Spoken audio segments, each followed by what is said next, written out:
Hi, I'm Missy with William Street, and we are here to announce our 2023 Quilt Along. We are really excited about this year's Quilt Along. We are going to be doing a quilt as you go. I know it's something that a lot of you guys have been asking for, so we're excited to be able to work through that with you this year.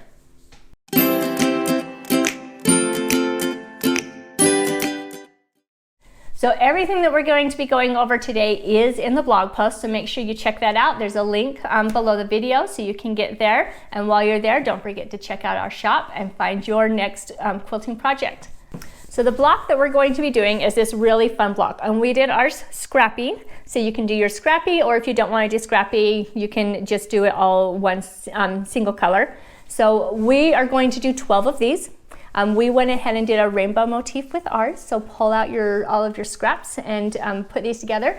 We will be showing you different quilting techniques on the Quilt As You Go for each month. So we will be doing 12 of these, so one for each month as you quilt. You can either sew them all in advance, so that you've all got them done ahead of time, or you can kind of sew them as we go throughout the year. But then we'll be spending the month showing you some really fun quilting techniques and some different tips and tricks and things as you quilt each of your individual blocks.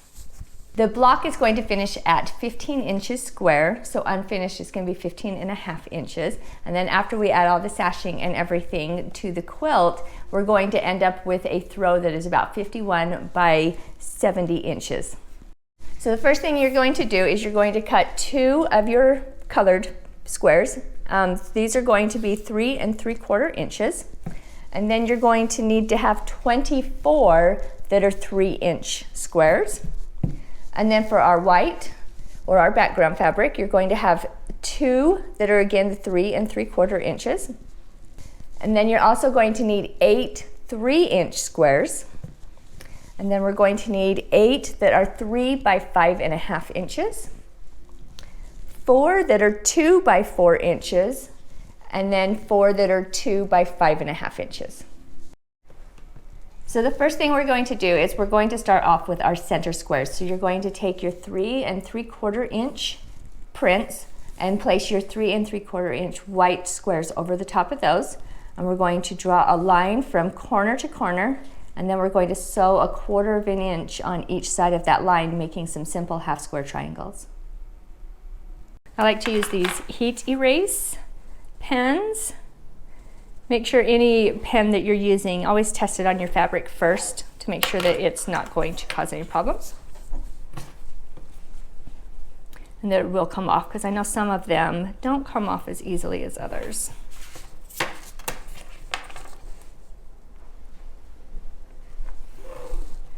Okay, and then we're going to go ahead and just sew 1/4 inch seam on each side of that line. So what you're going to do, and now that we've got our half square triangles complete, we're going to trim those to 3 inches square. And as you're trimming them, make sure that you trim your dog ears as well. We want to make sure that those are not included in our quilt. Those will show through on the seam, so depending on what trimming method you're using, make sure you get rid of those dog ears. Okay, next.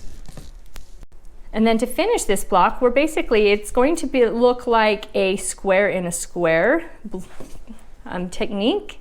We're going to put these 4 half square triangles together so that we have our prints that alternating.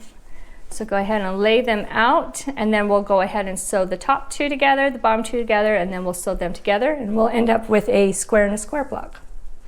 So one little tip that I want to show you guys on these that I've kind of learned as I was sewing all of these blocks is sometimes you can get a little bit of bulk. So what I've done is on some of them, as I've sewed the 4 blocks together, go ahead and press these seams open instead of closing them. And that just kind of helps with some of that bulk as you're finishing the full block. Now we're going to go ahead and work on our blocks. They're going to be kind of on the tops and the sides. These are going to be flying geese blocks. We are going to start with our 3 by 5.5 inch squares, and we're going to put our 3-inch squares over the top of that.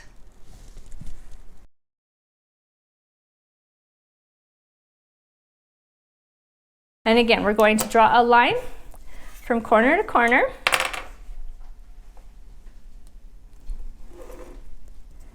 And this time we're going to sew directly on that line. So make sure you're not sewing 1/4 inch on either side. We want to sew directly on the line, and then we will cut 1/4 inch on that side. Okay, and then we're going to go ahead and add a second square and just kind of mix and match these as you go if you're doing a scrappy version. Just line it up again there, draw a line from corner to corner, and then sew on that line. So you're just going to repeat that for a total of 8 of these flying geese. Okay, now that you've got all of your flying geese blocks completed, we're going to go ahead and sew them together. So you're going to sew them with the printed fabrics next to each other. So you're going to have your white points touching. So one thing that I like to do, just a little trick to make sure that my white points don't get chopped off. I'm going to take a pin and I'm going to stick it in the back of this one and then stick it in the front of this one. And that's going to make sure that my white point is going to line up. So then I'm going to go ahead and pin that right there, and then go ahead and sew that across. I obviously line up the sides as well. And then go ahead and repeat that, and then until you've got a total of 4 of these new blocks for each of your colors. And on this one, I went ahead and just like I did on the center block, went ahead and pressed this seam open just to help with reducing some of that bulk with this particular block. Now we're going to go ahead and work on our corner blocks. So we are going to take the rest of our 3-inch prints, and then we're going to take a 3-inch white square and put that on top of that. We're going to draw a line just from corner to corner, just like what we did before. And then we're going to sew a 1/4 inch seam on either side of that line. Okay, now that our half square triangles are sewn together, we're going to trim those to 2 1/4 inches, and then we're going to lay them out into our block. So we're going to lay them out to where you almost have like a line kind of going up across, and then you'll have the other square set in here. Afterwards, we are going to add our 2-inch strips. So we are going to add our 2 by 4-inch strip right here along the side, and then our 2 by 5.5-inch strip along the bottom, and that is going to complete our corner block. Okay, and then for this block we went ahead and we did press this center piece open again just to help reduce some of that bulk.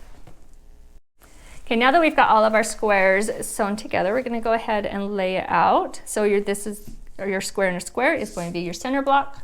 The last one that we completed is all of our corner blocks. So you're going to want to lay it out so that the whites, so again, you're almost creating another square in a square with this, and then lay out your corners. If you want to kind of adjust it, if you've got scrappy and you feel like you've got a color that's too close to each other, like this one, you could go ahead and change it up, but don't get too worried about them because again, it's scrappy. Once we get it all put together, you're not really going to even notice those couple that might be close to each other. Except I am going to move this one as well. And then we'll go ahead and just sew it together just as you would a 9 patch. So we're going to sew each row and then sew the 3 rows to each other. So go ahead and just repeat that same process until you've got all 12 of your blocks completed, and then go ahead and just set them aside, and we will come back, and each month we will show you a quilting motif. So we'll be doing 1 block for each month as we go throughout this year. And don't forget that all of the details you can find in our blog posts, so click on the link below the video to check those out. And while you're there, don't forget to check out our store, find your next quilting project. And you can also subscribe to our YouTube channel so you don't miss anything as we are working on the different projects and things that we're going to be rolling out this year. And happy quilting!